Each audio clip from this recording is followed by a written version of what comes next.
Pemirsa yang berbahagia, terima kasih masih mengikuti Khazanah Timur Tengah. Kita lanjutkan kembali dialog bersama Bapak Nurul Huda. Baik Pak, tadi kan kita sudah membahas tentang yang keuangan makro syariah ya Pak ya. Nah, tetapi di samping itu kan ada juga yang kita kenal sebagai keuangan mikro syariah Nah, kita lihat sejarah Pak, sejak 1997 itu mulai Pak berdiri lembaga keuangan seperti The Hudaifah Microfinance Program di Yaman. Lalu pada tahun 2000 berdiri juga Al-Taha Gorzul Hasanah Fund untuk di Iran, Provinsi Isfahan. Dan lembaga ini menawarkan produk perbankan berupa simpanan jangka waktu 6 bulan untuk masyarakat yang membutuhkan. Lalu pada 98 muncul juga praktik keuangan Islam dengan program Jabal Al-Hos Pak. Praktek ini untuk di wilayah Suriah untuk membantu desa-desa yang miskin di sana. Nah, bagaimana pendapat Bapak terhadap perkembangan lembaga keuangan mikro syariah Islam ini, dan perbedaannya apa nih Pak dengan lembaga keuangan makro dengan keuangan mikro di syariah ini Pak? Baik, begini Mas Ibrahim ya. Lembaga keuangan mikro syariah. Kalau di Indonesia kita singkat dengan LMKS, ya, lembaga keuangan mikro syariah. Jadi lembaga keuangan mikro syariah ini memang sesuai namanya, dia cakupannya dalam konteks mikro. Jadi dia menuju kepada masyarakat menengah ke bawah. Nah, ini yang sekarang secara esensial tidak tersentuh oleh dunia perbankan karena ada hambatan yang disebut dengan bankable. Ya, jadi dia mau masuk ke dunia perbankan nggak bisa karena nggak memenuhi kriteria. Muncullah namanya lembaga keuangan mikro syariah ini.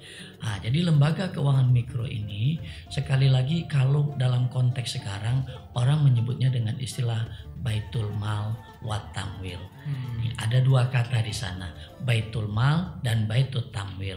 Kalau kita setback kepada masa Rasulullah, yang ada adalah Baitul Mal.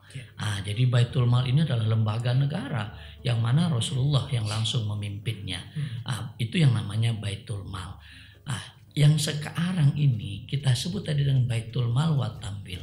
Jadi saya katakan tadi ada dua hal yang dilihat di sana. Baitul Mal dalam perspektif yang sifatnya adalah untuk kebajikan, sedangkan Baitul Tamwil itu yang sifatnya adalah bisnis. Jadi ketika ada masyarakat yang mampu untuk membayar zakat, maka dia bisa langsung kepada Baitul Mal, diposkan dalam posisi mal untuk kebajikan tadi. Tapi kalau ada juga masyarakat yang ingin menyimpan dananya atau masyarakat ingin meminjam dana kepada lembaga yang disebut dengan Baitul Mal wa Tamwil tadi, maka bisa. Tapi pinjaman dalam kategori yang disebut dengan istilahnya adalah kita sebut dengan masalah bisnisnya. Jadi bahasa Arabnya kita sebut dengan tijari. Jadi yang satu bersifat tabaru atau ta'awun, tolong menolong, yang satu bersifat tijari. Saat ini menjadi sebuah kebutuhan. Kenapa sebuah kebutuhan? Karena dalam segmen industri yang namanya mikro di Indonesia dikenal sebenarnya dengan UMKM. Usaha mikro, kecil, menengah. Ada 3 di sana. Ada usaha mikro, ini relatif sangat kecil sekali di bawah usaha kecil. Mereka kesulitan mendapatkan dana. Dari mana mereka akan mendapatkan dana? Maka dibutuhkan lembaga keuangan mikro syariah ini. Begitu juga untuk level yang namanya usaha kecil ataupun usaha menengah. Mereka juga membutuhkan dana. Sekali lagi itu tidak bisa diperolehnya di lembaga keuangan yang cukup besar yang kita kenal dengan tadi perbankan syariah. Sehingga domain usaha-usaha mikro tadi perlu dibantu, maka muncullah lembaga tadi. Sehingga lembaga ini pada hakikatnya adalah membantu mereka-mereka yang kategori dalam 3 kelompok tadi, yaitu usaha mikro, usaha kecil, dan usaha menengah. Apa manfaatnya? Tentu terkait dengan daya jangkau. Daya jangkau daripada usaha ini sasarannya adalah kalau ibarat kita bawa ke dalam perspektif Indonesia, ini wilayah kecamatan. Mereka butuh pendanaan, maka tempatnya adalah di lembaga keuangan mikro syariah. Saya masuk ke dalam ranah Indonesia sedikit. Ketika masuk ke dalam ranah Indonesia sedikit, sekarang lagi dikembangkan namanya Bank Wakaf Mikro. Mohon maaf, ini hanya sebuah label nama Bank Wakaf Mikro. Hakikatnya dia adalah lembaga keuangan mikro syariah. Jadi pemerintah mengembangkan ini. Kebetulan dikembangkan pada masa pemerintahan saat ini, dan saat ini dikembangkan oleh yang alhamdulillah Wakil Presiden kita Kiai Ma'ruf Amin sebagai peletak dasar pengembangan Bank Wakaf Mikro yang berbasiskan kepada lembaga keuangan mikro syariah ini. Kurang lebih seperti itu, Mas Ibrahim. Terus Pak, koneksinya atau hubungannya dengan Islamic Development Bank bagaimana Pak dengan Indonesia? Ya, Islamic Development Bank ini adalah ranah yang kategorinya adalah makro. Jadi sangat berbeda dengan lembaga keuangan mikro yang disebutkan tadi.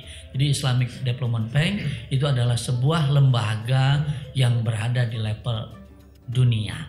Ya, jadi dia lembaga yang siap memberikan pinjaman kepada negara-negara Muslim yang membutuhkan.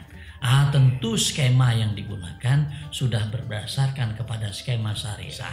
Ya, nanti ada pendekatan yang namanya dalam syariah, akad itu dibagi dalam 2 bentuk akad. Yang pertama adalah akad tijari, yang kedua adalah akad tabaruk. Yang tadi saya katakan, tabaruk berarti adalah akadnya adalah bersifat tolong menolong. Sedangkan yang tijari adalah akad bisnis. Domainnya adalah kepada akad tijari.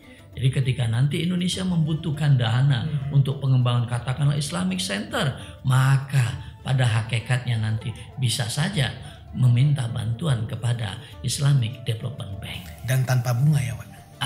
Tentu tidak lagi menggunakan pendekatan bunga. Pendekatan yang digunakan apa?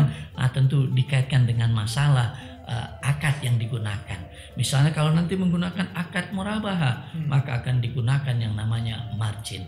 Kalau menggunakan nanti yang namanya akad sewa, ijaro, maka dia akan menggunakan yang namanya bi ijaro. Kemudian kalau nanti menggunakan akad yang katakanlah yang kerjasama atau kita sebut dengan syirkah, maka tentu dia akan menggunakan yang namanya bagi hasil.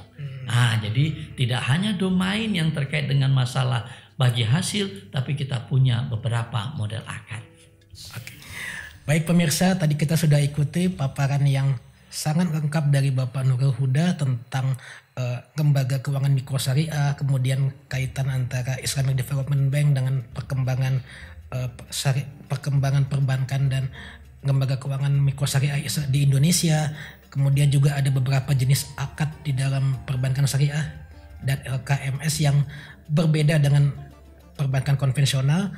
Terima kasih atas masih mengikuti Dialog Khazanah Timur Tengah ini. Tetaplah di Tawaf TV.